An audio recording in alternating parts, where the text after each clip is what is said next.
this is what people don't know, because you can't tell everybody. I am who I am. One black woman, my hand in God's hand, trusting in that word, because that word never failed me. And I got to where I am, and I stand as I am, as Maya Angelou often says, and often said, and says in her poem to our grandmothers, every time you see me, I come as one, but I stand as 10,000. Every time you see me, I come as one, but I stand as 10,000. So it's just not me standing up here.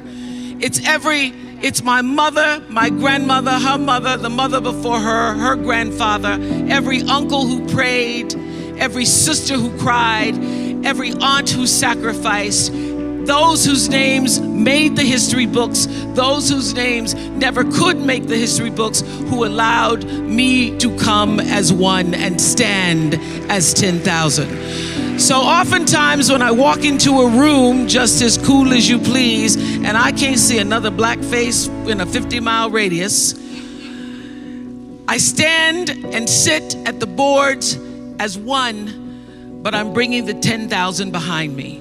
Because I not only know who I am, but I also know whose I am. And so, anything you hear about me that feels good, sounds good, you think about, I wonder what Oprah's doing, how's she doing? I am living the dream. And I want you to live the dream, because I'm not living the dream because I'm special. I'm living the dream because I was obedient to the call of the dream. So I want you to leave here today thinking about, what is the dream for you? What is God's dream for you? What does the Creator's dream hold for you? So often we spend our lives wishing and hoping and hoping and wishing and desiring things. This is what I know for sure. You don't get what you wish for. You don't even get what you hope for. You get what you believe. So what is it you believe and know to be God's dream for you? So I live in the dream. I'm living in the space of the dream. And dream's good, dream's good. The dream is greater than anything that I could have imagined. I think that success is a process. And I believe that my first Easter speech in the Kosciuszko Baptist Church at the age of 3.5 was the beginning. And that every other speech, every other book I read, every other time I spoke in public was a building block. So that by the time I first sat down to audition in front of a television camera and somebody says, read this, what allowed me to read it so comfortably and be so at ease with myself at that time was the fact that I'd been doing it a while. If I'd never read a book or I'd never spoken in public before, I would have been traumatized by it. So the fact that we went on the air with the Oprah Winfrey Show in 1986 nationally, and people say, oh, but you're so comfortable in front of the camera, you can be yourself. Well, it's because I've been being myself since I was 19. And I would not have been able to be as comfortable with myself had I not made mistakes on the air and been allowed to make mistakes on the air and understand that it doesn't matter. You know, there's no such thing to me as an embarrassing moment. No such thing. If I tripped and fell, if my bra strap showed, if my slip fell off, if I fell flat on my face, there's no such thing as an embarrassing moment, because I know that there is not a moment that I could possibly experience on the air that somebody else hasn't already experienced. So when it happens, you say, oh, my slip fell off. And it's no big deal. I mean, like, I was on TV the other day and somebody says, oh, Oprah, you have a run. Have you not seen a run before in your life? Well, I get them too, let me tell you. So, I mean, I can't be embarrassed. I can't be embarrassed.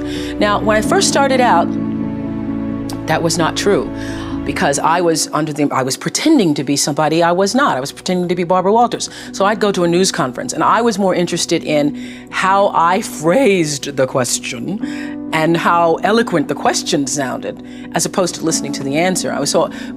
Which always happens when you're interested in impressing people instead of doing what you're supposed to be doing. And it took me a while. It took me messing up on the air, during a live newscast. I was doing a list of foreign countries, and there was all these foreign names, and then Canada was thrown in, and I called Canada, Canada. And I got so tickled that I called Canada. I go, that wasn't Canada, that was Canada. Excuse me, that wasn't Canada, that wasn't Canada, that was Canada. And then I started laughing. Well, it became the first real moment I ever had. And the news director later said to me, well, if you do that, then you should just keep going. You shouldn't correct yourself and let people know. Well, I know, well, who's ever heard of Canada? So that was, for me, the beginning of realizing that, oh, you can laugh at yourself and you can make a mistake, and it's not the end of the world. You don't have to be perfect.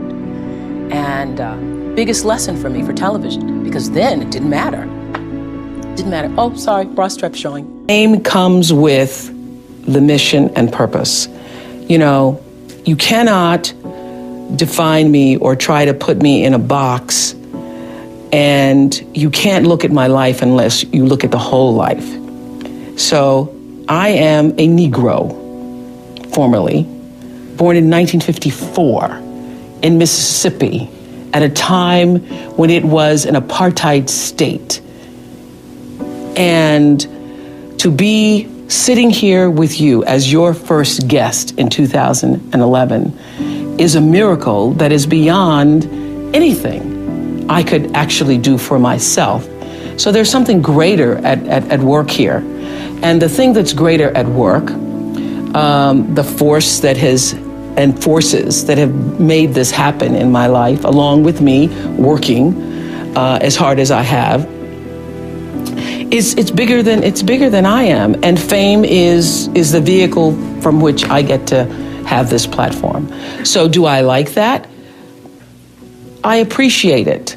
If I had been what I thought I was going to be, and that is a great fourth grade teacher, I would have also liked that. Because at the core of me, I am a teacher, and I am happiest when I feel that people are getting something, learning something, enhancing themselves in a way that they'd never thought of before. That's really, truly one of my favorite moments on television or in any experience, when I'm just one-on-one with a friend or somebody I don't even know, being able to share something with them and they think, I never thought of it. Gee. First day I went to school, I was in a classroom. By the time I was 6 years old. Didn't go to school until I was 6 years old because I was living with my grandmother at that time. Sure. But she had taught me how to read the Bible stories. So I went into the classroom knowing Nicodemus, Shadrach, Meshach, and Abednego. I could spell all of those words. I thought I was preaching to my kindergarten teacher. So she was like, who is this girl? So I was never placed in an environment where I was ever made to feel inferior. I always felt like I'm the smartest kid in this room. And because I was never placed never put in a position where I was made to feel less than, sure. I didn't grow up feeling less than, you know? And the rest, as they say, is history. And the rest, they say, is history. And it's all about what you believe. You know, I say this to, when I do something on my network now called Life Class, the fundamental key to success is what you believe is true for yourself. Not what you want, not what you desire. It's what do you believe? You know, you can say, I want to be the most successful person in the world. Yeah. But if you believe that there's a glass ceiling and you're going to have a hard time kicking through that glass ceiling, you will be defined by the glass ceiling. And the great beauty and gift of my life is that I was never defined by the box that other people tried to put me in. What continues to inspire me is a primal and fundamental desire to fulfill the highest expression of myself as a human being. I don't want to die not having completely burnt out every single possibility of my humanity. I just want to, when I leave this planet, I want everybody to say, did that, used it all up, not another thing I could do. There wasn't another person I could have given of myself to. there wasn't another deed I could have done. There Sure. wasn't another, that you just want to, you want to say, I want to fill it up. You want to take this whole human existence, which when you think about it, Godfrey, is really pretty damn miraculous. It is. It is. It is. When you think about what it means to be a human being on the planet Earth right now, that's pretty awesome. So I just want to, I want to take that to the max. I want to say, no need to come back as a human. Angel status.